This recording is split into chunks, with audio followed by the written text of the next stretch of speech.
Resuming debate, reprise de débat, the honourable member for Miramichi Grand Lakes. Grand Lake. Thank you. Thank you, Madam Speaker. And I just want you to know that today I'll be splitting my time with my great colleague, the member from Kelowna Lake Country. So, Madam Speaker, Bill C-8 today, and I'm very proud to speak on it on behalf of my constituents in Miramichi Grand Lake. But yet again, it's another bill that enacts tax and spending by the Liberal government. Now, Madam Speaker, unlike some of the members opposite, I understand that if the Speaker has a ruling as an honourable member in this House, I'm going to be respectful to the Speaker of the House. So, Madam Speaker, I think it's important today to realize that I'm going to tell a little story about what happened just before Christmas before I speak directly to the bill. But this goes to the spirit of the bill. The last bill I spoke on was called Bill C-2. And on that bill, after about 25 or 30 hours in the Finance Committee, the Minister of Finance for our country said that it was $7.4 billion in spending.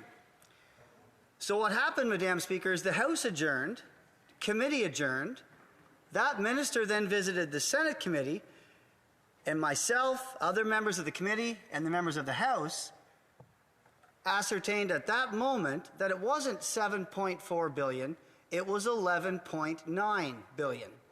So the members on this team and the other members from the Bloc and the NDP who sat on that committee for probably somewhere close to 30 hours discussing a $7.4 billion bill, the Christmas present left by the Liberal government to the consumers and the taxpayers of our country was that it wasn't $7.4 billion that Canadians were going to have to put the bill up for, it was $11.9 billion.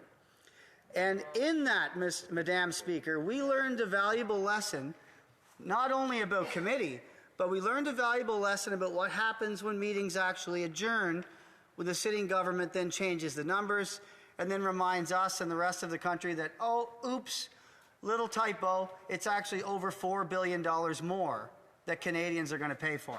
So I wanted to make that point today, and I think it's valid in this argument. Mr. Speaker, Madam Speaker, it's very important to me to be able to rise in these hallowed halls and bring a truly Canadian perspective, a rural perspective, a Miramichi Grand Lake perspective. The current state of affairs in complete disarray, I'm here to talk about more proposed spending of public funds. That's your traditional tax and spend Liberal government wailing away with the public's money, spending it like there's no tomorrow. The money that Canadians have no choice but to hand over, the money they trust us with, Madam Speaker. Elected officials are trusted to be the voice and to be good stewards of the public trust and of public spending. But with the government members on the other side of the floor, Madam Speaker, we've seen money being spent and the bill is going down the road. I have 4 children. I can't imagine they're going to still be paying for the sins of today, and none of them are over the age of 15 right now, Madam Speaker. So when I read Bill C-8, I saw fuel prices rising to almost $2 a litre in Miramichi Grand Lake, bacon more than 20%, beef rising more than 20%, year over year in Alberta. Bread in Quebec is up 10%. Natural gas bills are up 30% in Ontario alone. We can't keep printing money and expecting different results, Madam Speaker, because that's inflation. In this House, it's become known as just inflation, but it's all inflation. And do you know who pays for it? The taxpayers of this country. Do you know, Madam Speaker, I'm going to bring you to the attention of something that I find most interesting, and I hope people in Miramichi Grand Lake and around the country are listening to this because I think it's worth listening to. We have one of the 3rd largest oil reserves in the country, Madam Speaker. It's in Alberta. And the government is fixated on what they used to call ozone layer problems. Then they called it global warming. Then they called it climate change. Now they call it climate crisis because, you know, if there's a crisis, we got to act now. So what they're doing, they're destroying the very foundation of the Canadian economy, and I'm going to tell you what it's doing for the taxpayers of this country. We are buying oil that has higher pollution, emits higher carbons. There's 300% increases on the sea to ship goods. So we're bringing oil from the Middle East, from warlord nations, and the Canadian people are paying 3 times as much for that oil, even though we have oil in our own country, which people would have a cheaper bill if this government had the common sense to see the error of their ways. There's nothing wrong with having environmental standards. We have the best standards in the world in our energy sector. We are the gold standard of the energy sector.